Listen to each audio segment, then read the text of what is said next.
Hello viewers, আসসালামু আলাইকুম। দেশ ও প্রবাস থেকে কালো জাদু তন্ত্রমন্ত্র এসকে চ্যানেলটি এই মুহূর্তে যারা দেখছেন সকলকে জানাই আন্তরিক প্রীতি ও শুভেচ্ছা। দেশ ও দেশের বাইরে থেকে কালো জাদু তন্ত্রমন্ত্র এসকে চ্যানেলটি যারা দেখছেন, ভিডিও শুরুতে আমি জাতিগতভাবে প্রত্যেকটা মুমিন মুসলমান ভাই বোনদেরকে জানাই সালাম, আসসালামু আলাইকুম। হিন্দু দাদা দিদির প্রতি রইল আদাব বা নমস্কার। অন্যান্য সকল ধর্মের প্রতি আন্তরিক ভালোবাসা জানিয়ে শুরু করলাম সরিষা পরা চামুন্ডি মন্ত্র। এই মন্ত্রটা অন্যান্য মন্ত্রর থেকে একটু ব্যতিক্রম, যেটাকে মানুষ বলে সরিষা বান বা ছটফটি বান, ছোটানি বান, অথবা মানুষকে অস্থির করে নিয়ে আসার জন্য যেটাকে বলা হয় সরিষা বান। অর্থাৎ একটা মানুষের শরীরের ভিতরে ছটফটি তুলিয়ে দেওয়া এবং অস্থিরতা সৃষ্টি করা। আপনি আছেন এক জায়গায়, অন্য জায়গার একটা মানুষকে আপনি মানে আপনার নিকটে আনার জন্য যে বানটা নিক্ষেপ করা হয় সেটাকেই বলা হয় সরিষা বান, ছটফটি বান। বিভিন্ন জায়গায় বিভিন্ন ভাষায় বিভিন্ন ডাকে এবং নামে এই বানটাকে বলা হয় এবং এর কথা আলোচনা করা হয়। তো মূলত পক্ষে যে কথাটা, এই বানটা এটা বশীকরণের জন্য যতটা পারফেক্ট, হারানো মানুষকে বের করার জন্য ততটা পারফেক্ট, বাড়ি থেকে রাগ করে চলে যাওয়া নারী পুরুষ বা স্বামী স্ত্রী অথবা সন্তান সন্ততি, এই সমস্ত ব্যক্তির উপরেও এই মন্ত্রটা পারফেক্ট, অত্যন্ত কার্যকারী এবং খুবই ফলপ্রদ, অত্যন্ত ভালো কার্যকারী। যদি সঠিকভাবে এই মন্ত্রটা আপনি সঠিক নিয়মে যদি ব্যবহার করতে পারেন, তাহলেই এই মন্ত্রের সঠিক ফলাফল আপনি পাবেন ইনশাআল্লাহ, আশা করি। তো এখন এই মন্ত্রের জন্য যে কাজটা আপনাকে করতে হবে সেটা হচ্ছে, প্রথমত মন্ত্রটাকে মুখস্থ করে নিতে হবে। মন্ত্রটাকে মুখস্থ করে নেওয়ার পর যে কাজটা আপনার করতে হবে সেটা হচ্ছে যে মন্ত্রটা সঠিক সময় সঠিক জায়গাতে আপনাকে প্রয়োগ করতে হবে। এই মন্ত্রর কিন্তু জাকাত আদায় করা লাগে। তো এই মন্ত্র অন্যান্য মন্ত্রের মতো ওই রকম আপনার ২-৪ হাজার বার বা ১,০০০, ২,০০০, ৩,০০০ এরকম পড়তে হয় না। শুধু মন্ত্রটার জাকাত আদায় করতে হয়। নর্মালি এই মন্ত্রর জাকাত আদায় করাও খুবই সহজ, যে কোনো ব্যক্তি এই মন্ত্রর জাকাত আদায় করতে পারবে এবং এই মন্ত্রটাকে নিজের নিয়ন্ত্রণে নিয়ে কাজ করতে পারবেন ইনশাআল্লাহ। কোনো প্রকার সন্দেহ নাই।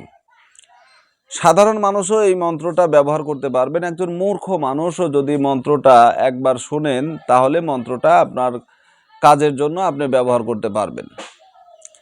তো যাই হোক, এই মন্ত্রটা আমি বললাম যে এই মন্ত্রটা কি কি কাজে আপনারা ব্যবহার করবেন সে বিষয়েও কথা বললাম।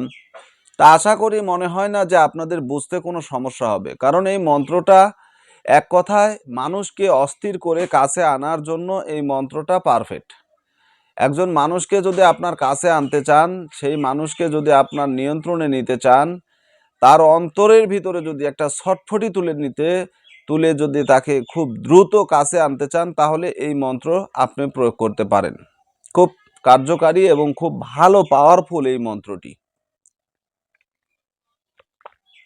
এখন এই মন্ত্রটা কিভাবে কোন সময় ব্যবহার করবেন এই বিষয়ে জানতে হবে, এবং এই বিষয়ে যদি আপনার জানা থাকে তাহলে খুব সহজে মন্ত্রটা ব্যবহার করতে পারবেন।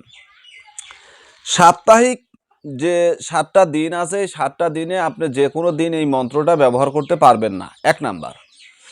2 নাম্বার, এই মন্ত্রটা ব্যবহার করার জন্য শনিবার এবং মঙ্গলবার, এই 2টা দিন আপনি ব্যবহার করতে পারবেন।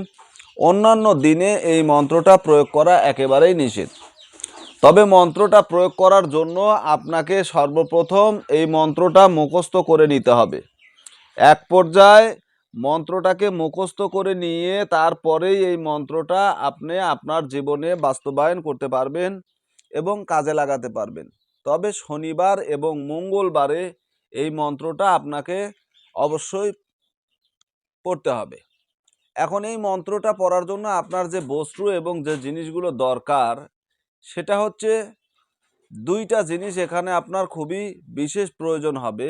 1 নাম্বার, আপনাকে একটি কাঠখোলা সংগ্রহ করতে হবে, সেটা মাটির। কাঠখোলা বললে অনেকে চিনবে অনেকে চিনবে না। এটা মাটির কড়াই, একটা মাটির কড়াই অথবা মাটির পাতিলা আপনাকে সংগ্রহ করতে হবে। সংগ্রহ করার পর আপনাকে রাই সরষা সংগ্রহ করিতে হবে। সরষা ক্ষেত থেকে আপনাকে সরাসরি রাই সরষা যদি আপনি সংগ্রহ করতে পারেন, টাটকা সরিষা, তাহলে কাজটা তৎক্ষণাৎ সঙ্গে সঙ্গেই হয়ে যাবে। আর যদি সেটা আপনার দ্বারা সম্ভব না হয়, তাহলে একটি কাজ আপনি করতে পারেন, সেটা হচ্ছে যেখানে রাই সরষা বোনা আছে সেখান থেকে আপনি হয়তো একটা রাই সরষার গাছা আপনি তুলে নিয়ে আসলেন বা দুইটা গাছা নিয়ে আসলেন, নিয়ে আসার পরে ওখান থেকে যতটুকু পারেন আপনি রাই সরষা নিয়ে নিলেন। আর বাকি সরিষাগুলো প্রয়োজনে আপনি দোকান থেকে কিনে নেবেন।